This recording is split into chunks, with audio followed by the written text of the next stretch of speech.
Olá IPCA, hoje é terça-feira, dia 11 de novembro de 2014. Nós estamos juntos há 807 dias lendo a Bíblia e hoje leremos os capítulos 3 e 4 do livro do profeta Malaquias. No vídeo de ontem nós trouxemos a você considerações introdutórias que deixam bem claro para nós que Malaquias está profetizando em nome de Deus numa época muito próxima à dos ministérios de Esdras e Neemias. Depois do retorno do cativeiro babilônico, já debaixo do Império Persa, numa época em que as expectativas de restauração nacional por conta do Messias estavam aparentemente frustradas, porque o povo ainda enfrentava grande dificuldade. E nesta desilusão espiritual, o povo se entregou mais uma vez a casamentos com mulheres estrangeiras, adoradores de deuses estranhos, negligenciou as suas obrigações com relação ao templo, particularmente no que se refere aos dízimos. O sacerdócio estava degenerado e corrompido, e havia pecados sociais, injustiça social sendo praticada. Então, Deus entra em controvérsia com o seu povo através de Malaquias, quando Deus fala: eu amo vocês, lá no início do capítulo 1, mas como o Senhor tem nos amado se estamos nessa situação?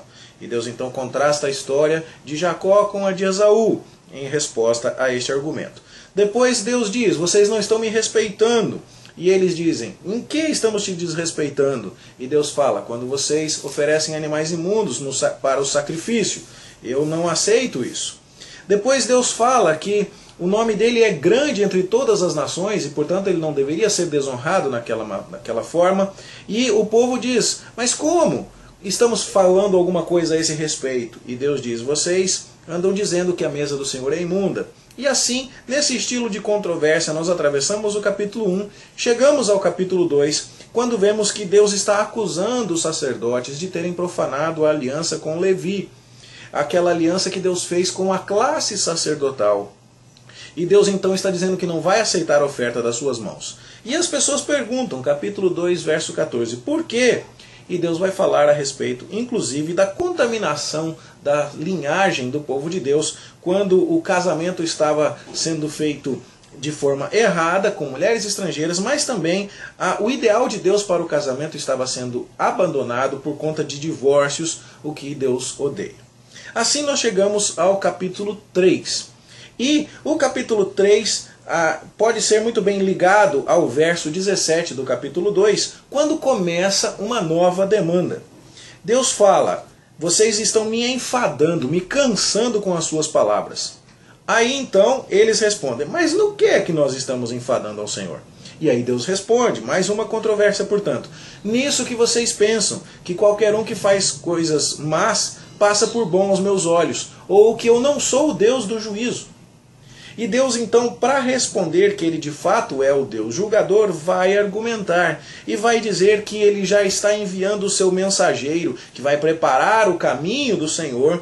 E a gente que conhece o Novo Testamento sabe que aqui está sendo falado de João Batista, e que quando o Senhor Jesus chegar, ele vai ser como um fogo derretedor do ourives, aquele que tira impurezas, que vai purificar a prata, vai purificar os filhos de Levi, vai refiná-los. Então, quando Deus chegar em juízo para refinar o seu povo, aí então é que Deus vai se agradar das ofertas do seu povo. Ele vai chegar para juízo. Então, o argumento aqui é: vocês estão achando que eu não julgo ninguém. Vocês estão enganados.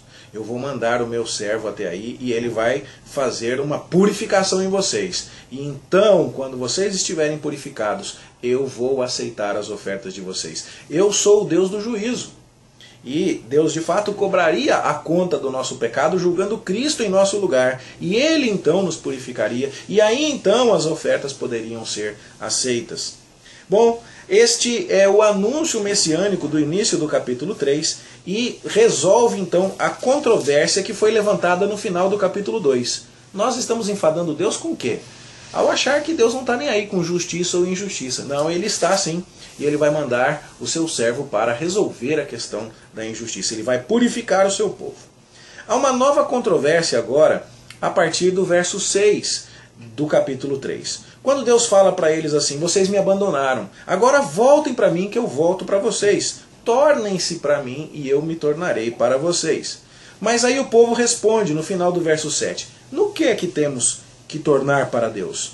E então Deus responde, vocês têm que tornar para mim no dízimo, nas ofertas, porque vocês estão me roubando. Tragam os dízimos e vocês vão ver, provem-me nisto, diz o Senhor, se eu não vou abrir as janelas dos céus e abençoar vocês. Então, se a primeira controvérsia do capítulo 3 era que Deus não julga, Deus responde dizendo, vou julgar mandando o meu servo. A segunda controvérsia é, nós não estamos longe de Deus não. E Deus responde, estão sim, porque não têm me honrado com os dízimos como deveriam. Há uma terceira controvérsia, e final aqui, quando a partir do verso 13 Deus diz, as palavras de vocês foram duras para mim. E aí eles dizem, mas o que é que nós temos falado contra ti? E Deus responde, vocês estão dizendo que é inútil servir a Deus. Que tudo aquilo que vocês fizeram ao se dedicar a mim não resultou em benefício algum para vocês. Vocês estavam achando que o pecador, o ímpio, o injusto é que estava se dando bem, porque ele estava cometendo impiedade e prosperando. Ele tentava o Senhor e escapava. Mas Deus vai dizer, não, isso não vai ser assim. Eu vou separar o meu povo para mim como um particular tesouro, e vou poupar o meu povo como um homem poupa seu filho. E aí vocês vão ver no dia do Senhor a diferença que existe entre o justo e o perverso, entre o que serve a Deus e o que não serve. Então é nesse contexto que se fala mais uma vez do dia do Senhor, o dia que Deus virá em juízo, e se fala aqui no verso 5 que um mensageiro virá adiante. Ele virá como Elias, né? Convertendo o coração dos pais aos filhos e tudo mais. E aqui então, até mesmo a linguagem do hebraico, do verso 5 do capítulo 4, é muito semelhante à linguagem do hebraico do verso 1 do capítulo 3. O que deixaria muito evidente para os leitores originais de Malaquias que nos dois casos se está falando de uma pessoa só. Um mensageiro que vai adiante do servo de Deus no capítulo 3 e alguém que vem como Elias no capítulo 4, verso 5. Então, a gente sabe que o Novo Testamento identifica João Batista como esses dois personagens, não é? Então fica bem claro para nós que aqui estamos falando do Senhor Jesus, que é aquele que resolverá a controvérsia de Deus com o povo. Quando o povo diz, não, Deus ele não é o Deus do juízo. A resposta no capítulo 3, em seus versos iniciais, é olhe para o Messias e você verá como Deus vai julgar. Vai julgar o pecador e vai julgá-lo na pessoa de Cristo, que vai purificar o seu povo. E daí então eles poderão oferecer sacrifícios aceitáveis. A segunda controvérsia, nós não estamos longe de Deus não. Estão, porque estão roubando nos dízimos e ofertas. A terceira controvérsia, parece que é inútil servir a Deus. Quem não está servindo a Deus está se dando bem e ponto final. E Deus está dizendo, não, vai chegar o dia em que o meu servo vai mostrar para vocês a diferença que existe entre o justo e o perverso, entre quem serve a Deus e quem não serve. E o meu servo, não é? Ele vai ser o sol da justiça, que vai trazer salvação nas suas asas e vai deixar vocês alegres, porque vocês verão finalmente que compensa sim servir a Deus. Então, lembrem-se desde já da lei de Moisés que eu lhe prescrevi no Monte Horebe. Com isso, você vê então novas controvérsias a partir do capítulo 3 que comentamos hoje, mas em todas elas Deus respondendo ao seu povo.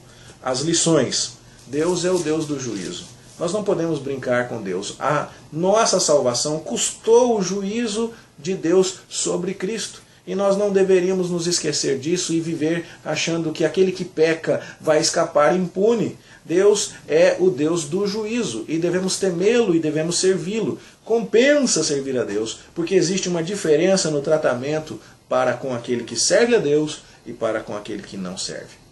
É hora de nos dedicarmos a Deus e voltando-nos a Ele, inclusive com o nosso bolso, com as nossas contribuições, porque Deus está convidando o seu povo a confiar nele de tal forma que possa experimentar as suas bênçãos, as janelas dos céus abertas sobre o seu povo. Tá certo? Então, com isso, a gente tem um panorama geral aqui de Malaquias, vê as suas mensagens messiânicas e entende o contexto, o problema que estava sendo enfrentado naquela época e como Deus exortou o seu povo à obediência.